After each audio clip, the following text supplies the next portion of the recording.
के तपाईहरु पनि यस्तै प्रकारको इन्ट्रो भिडियो बनाउन चाहनुहुन्छ भने यो भिडियोलाई स्किप नगरिकन पुरै हेर्ने प्रयास गर्नुहोला। नमस्कार मित्रहरु, यहाँलाई स्वागत छ नयाँ जानकारी टेक्नेपाल युट्युब च्यानलमा। मित्रहरु, म आज तपाईहरुलाई इन्ट्रो भिडियो बनाउन सिकाउँदै छु। सबभन्दा पहिला हामीले इन्ट्रो भिडियो बनाउनको लागि एउटा ब्याकग्राउन्डमा ग्रीन राखेर चाहिँ ब्याकग्राउन्डमा हामीले ग्रीन बनाएर चाहिँ एउटा यस्तो स्क्रिन रेकर्ड भिडियो रेकर्ड गर्नुपर्ने हुन्छ, भिडियो सुट गर्नुपर्ने हुन्छ। मैले यसरी सुट गरेको छु र तपाईहरुले पनि यसरी नै एउटा भिडियो सुट गर्नु होला। त्यसपछि भिडियो सुट गरिसकेपछि अर्को एउटा हामीले काम भनेको स्क्रिन रेकर्ड गर्नुपर्ने हुन्छ, जुन तपाईहरुको च्यानललाई सब्स्क्राइब गर्दै गरेको बेल बटनलाई दबाउँदै गरेको घण्टी बटनलाई दबाउँदै गरेको एउटा स्क्रिन रेकर्ड गर्नुपर्ने हुन्छ। यो दुईटा काम गर्नु होला। मैले रेकर्ड गरिसकेको छु र तपाईहरुले यो काम गरिसकेपछि अब काइनमास्टर ओपन गर्नु होला। काइनमास्टर ओपन गरिसकेपछि अब काइनमास्टरमा हामीले एडिट गर्नुपर्ने हुन्छ। त्यसको लागि 16:9 रेशियो छान्नु होला। 16:9 रेशियो छानिसकेपछि अब हामीले यहाँ जाउँ। यहाँ हेर्नु होला, सबभन्दा पहिला इमेजमा गएर हामीले एउटा इमेज लिनुपर्ने हुन्छ। इमेज लिइसकेपछि यो इमेजलाई यसरी बढाएर साइज बढाइदिनु होला, लम्बाइ बनाइदिनु होला, यसरी लामो बनाइदिनु होला। लम्बाइ बढाइसकेपछि अब हामीले यो इमेजमाथि क्लिक गर्ने। इमेजमाथि क्लिक गरिसकेपछि यहाँनेरि कलरको अप्सन छ, यो ठाउँमा क्लिक गर्नु होला र यो ग्रीन कलरमा क्लिक गरेर टिक लगाइदिनु होला। ग्रीन कलरमा टिक लगाइसकेपछि हाम्रो यो ग्रीन बनिसकेको छ। त्यसपछि लेयरमा जानु होला, लेयरमा गएर मिडियामा जानु होला। मिडियामा गएर तपाईहरुले अब यहाँ होला, लेयरमा गएर मिडियामा गएर अब तपाईहरुले आफूले स्क्रिन जुन बेल बटन दबाउँदै गरेको सब्स्क्राइब गर्दै गरेको स्क्रिन रेकर्ड गरेको भिडियोलाई यहाँ लिनु होला, इम्पोर्ट गर्नु होला। यसरी मैले गरिसकेको छु। त्यो स्क्रिन रेकर्ड गरेको भिडियोलाई इम्पोर्ट गरिसकेपछि अब फेरि मिडियामा जाउँ, लेयरमा जाउँ। लेयरमा गएर चाहिँ अब हामीले पीएनजी मोबाइल फ्रेम लिनुपर्ने हुन्छ। पीएनजी मोबाइल फ्रेम हामीले गुगलबाट डाउनलोड गर्न सक्छौँ। गुगलबाट डाउनलोड गर्नु होला। डाउनलोड गरिसकेपछि पीएनजी मोबाइल फ्रेम हाल्नु होला। यसरी हामीले पीएनजी मोबाइल फ्रेमलाई यसरी राखिसकेपछि यो स्क्रिन रेकर्ड गरेको भिडियोको बराबर मोबाइल फ्रेमलाई बनाइदिनु होला, यसरी फिट गरिदिनु होला। यसरी यहाँबाट तपाईहरुले पीएनजी मोबाइल फ्रेमलाई यसरी राख्नु होला। त्यसपछि त्यो स्क्रिन रेकर्ड गरेको भिडियोमाथि क्लिक गरेर चाहिँ तपाईहरुले यो पीएनजी मोबाइल फ्रेमको बराबर फिट गरिदिनु होला, यसरी साइज गरिदिनु होला। यसरी साइज गरिसकेपछि अब तपाईहरुले यहाँनेरि मिलाएर चाहिँ साइज गरेर यो तलतिर तानेर चाहिँ तपाईहरुले यसको लम्बाइ यो माथिको मोबाइल फ्रेम मोबाइल रेकर्ड गरेको भिडियोको बराबर बनाइदिनु होला। यसरी बनाइसकेपछि हाम्रो यो फिट भइसकेको छ।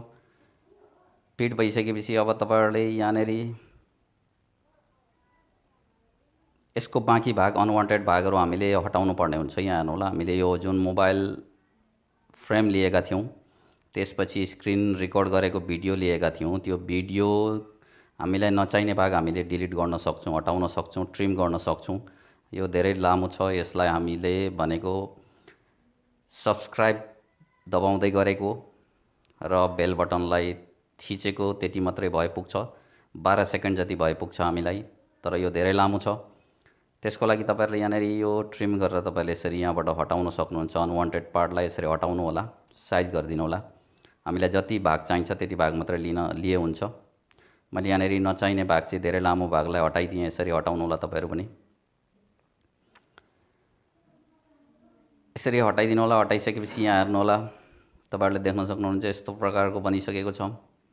हाम्रो अनवान्टेड पार्ट्स चाहिँ हटिसकेको छ।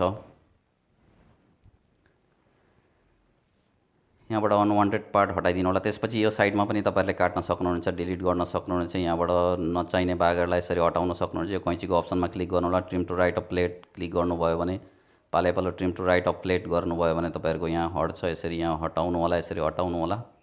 मैले हटाइसकेको छु। अब हामीलाई यति मात्रै चाहिन्छ। यसलाई यो यति भए पुग्छ हामीलाई। त्यसको लागि अब हामीले यो एरोमा क्लिक गरेर एक्सपोर्ट गर्दियौं। एक्सपोर्ट गरिदिनु होला। एक्सपोर्ट गरिसकेपछि अब फेरि हामी काइनमास्टरमा जाउँ। त्यसपछि 16:9 रेशियो छानौँ। 16:9 रेशियो छानिसकेपछि फेरि हामीले अब यहाँनेरिबाट फेरि पनि इमेजमा जाउँ र इमेजमा गएर फेरि पनि हामीले व्हाइट ब्याकग्राउन्ड लियौँ। व्हाइट ब्याकग्राउन्ड लिएर यहाँबाट लम्बाइ बढाइदियौँ। त्यसपछि हामीले फेरि यो माथि क्लिक गरेर यसको कलर चेन्ज गर्दियौँ। यो कलरमा क्लिक गरेर ग्रीन ब्याकग्राउन्ड बनाइदियौँ। ग्रीन बनाइसकेपछि अब हामी मिडियामा जाउँ। मिडियामा गएर लेयरमा जाउँ। लेयरमा गइसकेपछि अब तपाईहरुले अहिले एक्सपोर्ट गरेको जुन भिडियो छ त्यो एक्सपोर्ट गरेको भिडियोलाई इम्पोर्ट गर्नु होला। एक्सपोर्ट गरेको भिडियोलाई इम्पोर्ट गरिसकेपछि अब यसको यहाँबाट माथिको भाग चाहिँदैन हामीलाई, यसलाई ट्रिम टु राइट अफ प्लेटमा क्लिक गरेर तपाईँले यहाँबाट हटाइदिनु होला। एक्सपोर्ट गरेको भिडियो लिइसकेका छौँ हामीले। अब त्यसपछि फेरि लेयरमा जाउँ, लेयरमा गएर मिडियामा गएर जुन हामीले सुट गरेको भिडियो थियो, जुन मोबाइलबाट सुट गरेको भिडियो थियो, त्यो मोबाइलबाट सुट गरेको भिडियोलाई लिनु होला। यसरी जुन ब्याकग्राउन्डमा ग्रीन राखेर चाहिँ हामीले मोबाइलबाट जुन सुट गरेको भिडियो थियो, त्यो सुट गरेको भिडियोलाई यसरी लिनु होला, इम्पोर्ट गर्नु होला। इम्पोर्ट गरिसकेपछि यसलाई अब हामीले क्रपिङको अप्सनमा गएर यसलाई क्रप गरौँ, यसको साइज बराबर बनाऊँ। यहाँ क्लिक गर्नु होला, त्यो भिडियोमाथि क्लिक गर्नु होला। भिडियोमाथि क्लिक गरिसकेपछि तपाईँहरूले यो क्रपको अप्सन छ, यो क्रपिङको अप्सनमा क्लिक गर्नु होला र तलमाथि बराबर बनाइदिनु होला। नचाहिने भागलाई हटाइदिनु होला। नचाहिने भागलाई हटाइसकेपछि यसरी यहाँ क्रपिङको अप्सनमा मिलाएर तपाईँहरूले चाहिने भाग तलमाथिको बराबर बनाएर क्रप गर्नु होला।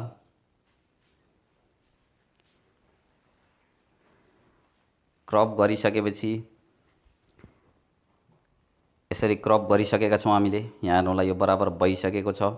अब क्रप गरिसकेपछि यसलाई म तपाईँहरूलाई देखाउँदैछु अगाडि के गर्ने भनेर। यहाँ हेर्नुहोला, हाम्रो क्रपिङ भइसकेको छ, क्रप भइसकेको छ। अब यसलाई हामीले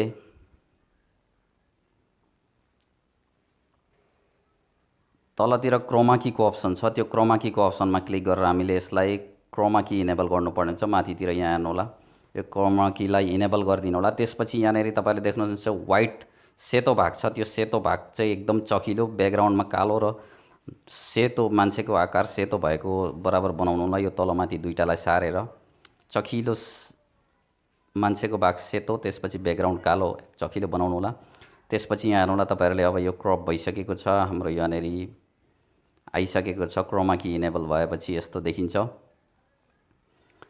अब यो भइसकेपछि हामीले यसलाई मिलाउनु पर्ने हुन्छ। जुन हामीले त्यहाँनिर सब्सक्राइब गर्दै गरेको बेलामा यहाँ हेर्नुहोला, यसरी तपाईँहरूले सब्सक्राइब बटनलाई दबाउँदै गरेको एडजस्ट गर्नुपर्ने हुन्छ, मिलाउनु पर्ने हुन्छ। यसलाई यसरी तलमाथि सार्नु होला। यसलाई ठुलो सानो बनाउन सकिन्छ, हामीले जता पनि लान सकिन्छ, घुमाउन सकिन्छ। यसरी यसलाई लगेर चाहिँ तपाईँहरूले जुन सब्सक्राइब रातो बटन थिचेर ब्ल्याक आउँछ, त्यति बेला चाहिँ त्यहाँनिर ट्याक्कै थिचेको बनाउनु होला। यसरी बराबर यसरी यहाँनिर थिच्दै गरेको बनाउनु होला।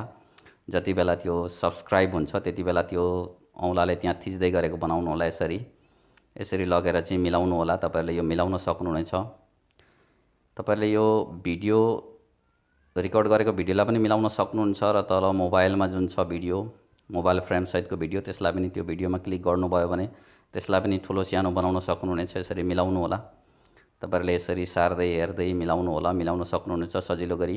यसरी यहाँ हेर्नुहोला, त्यति गरेर तपाईँहरूले यसरी यहाँ थिच्दै गरेको, यस्तो प्रकारको थिच्दै गरेको ट्याक्कै त्यो औँलो राख्दाखेरि थिचिएको बनाउन सक्नुहुनेछ।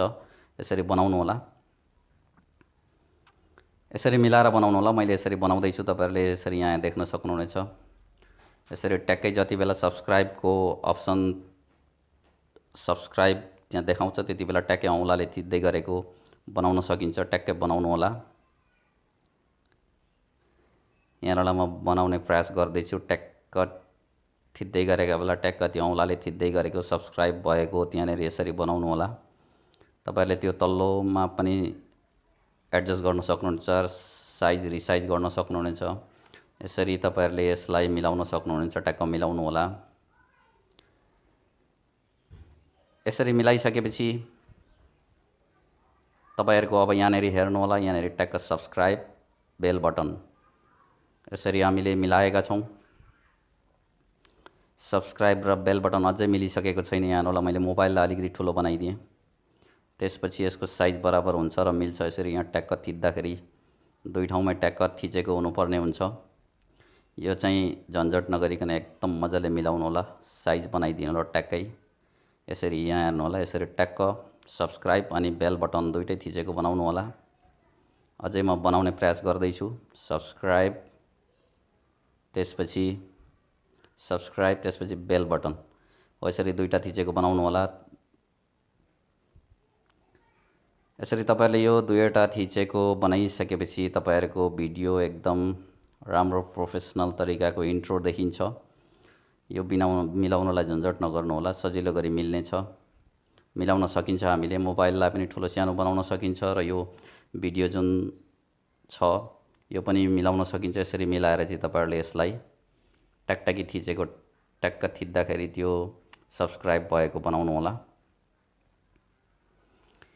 यहाँ हेर्नु होला, सब्स्क्राइब अनि घन्टी बटन।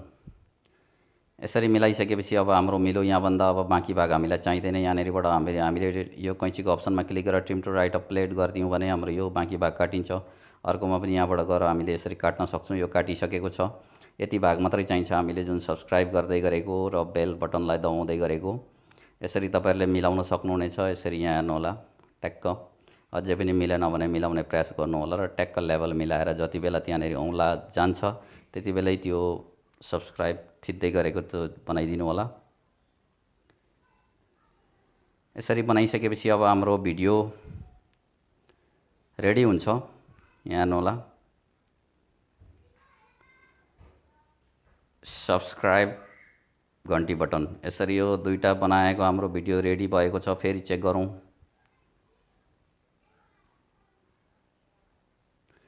सब्स्क्राइबलाई थिच्दै गरेको,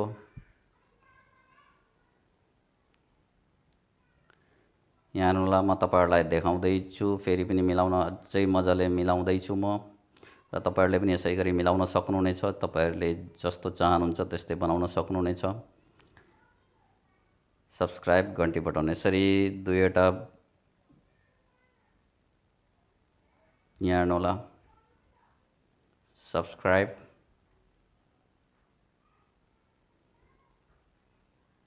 घन्टी बटन। अब तयार भएको छ, हाम्रो ट्याक्कै मिलिसकेको छ। अब हामीले यसलाई एक्सपोर्ट गर्छौँ। यो मिलिसकेको छ, हाम्रो भइसकेको छ, हामीले सबै रेडी बनाइसकेको छौँ। अब एउटा काम छ, सानो काम, म तपाईहरुलाई बताउँदैछु। अब हामीले यसलाई एक्सपोर्ट गर्नुपर्ने हुन्छ। माथि एरोको अप्सनमा क्लिक गरेर एक्सपोर्ट गर्नु होला। माथितिर एरोको अप्सनमा क्लिक गरेर एक्सपोर्ट गर्नु होला। यति भाग हामीलाई यो चाहिँदैन, यसलाई ट्रिम गरिदिउँ, हामीले हटाइदिउँ, लेभल बनाइदिउँ। त्यसपछि माथितिर गएर चाहिँ एरोमा क्लिक गरेर एक्सपोर्ट गरिदिउँ। एक्सपोर्ट गरिसकेपछि अब हामीले फेरि काइनमास्टरमा जाउँ, 16 रेसियो छानौँ र 16 रेसियो छानिसकेपछि फेरि एकचोटि इमेजमा जाउँ। हामी फेरि एकचोटि इमेजमा गइसकेपछि अब हामीले यहाँबाट एउटा इमेज छानौँ। यो इमेज म छान्छु, यो राम्रो लुक्स छ। यो इमेजलाई छाने मैले, यो इमेजलाई त्यो भिडियोको बराबर बनाइदिनु होला। यो इमेजलाई छानेर भिडियोको बराबर बनाएर लेयरमा गएर भिडियोलाई इम्पोर्ट गर्नु होला। जुन हामीले अहिले एक्सपोर्ट गरेको भिडियोलाई इम्पोर्ट गर्नु होला। यो हामीले एक्सपोर्ट गरेको भिडियोलाई इम्पोर्ट गऱ्यौँ। यसरी इम्पोर्ट गरिसकेपछि यहाँ हेर्नु होला, अब फेरि हामीले यो तलको भिडियोमा जाउँ। भिडियोमा गएर क्रोमा कीमा जाउँ। क्रोमा कीमा गएर चाहिँ हामीले क्रोमा की इनेबल गरिदिउँ। यहाँ हेर्नु होला, अब हाम्रो भिडियो तयार भइसकेको छ। यहाँ हेर्नु होला, हाम्रो ब्याकग्राउन्ड पनि चेन्ज भइसकेको छ। अब हाम्रो इन्ट्रो भिडियो रेडी भइसकेको छ। यहाँ हेर्नु होला, सब्स्क्राइब र बेल बटन। यसरी चाहिँ तपाईहरुले सजिलो तरिकाले इन्ट्रो भिडियो बनाउन सक्नुहुन्छ र एक्सपोर्ट गरिदिनु होला तपाईहरुले। अब बाँकी भाग काटेर चाहिँ तपाईहरुले यो रेडी भइसकेको छ। अब तपाईहरुले यसलाई एक्सपोर्ट गरेर युज गर्न सक्नुहुनेछ। आशा छ यहाँलाई भिडियो मन पर्नेछ। आउँदा दिनहरुमा यस्तै यस्तै नयाँ युट्युब टिप्स एन्ड ट्रिक्स भिडियोहरुको साथमा आउनेछु। अहिलेको लागि अब तपाईहरुले यहाँनेरि गएर भोइसमा गएर भोइस रेकर्ड गर्न सक्नुहुनेछ। आफ्नो इन्ट्रोको के भोइस राख्न चाहनुहुन्छ, कस्तो भोइस, तपाईले यहाँनेरिबाट अब आफ्नो भोइस रेकर्ड गर्नु होला। त्यसपछि एक्सपोर्ट गरिदिनु होला। भिडियो मन परेको छ भने लाइक गरिदिनु होला र च्यानललाई सब्स्क्राइब गर्नुभएको छ भने गरिदिनु होला। धन्यवाद।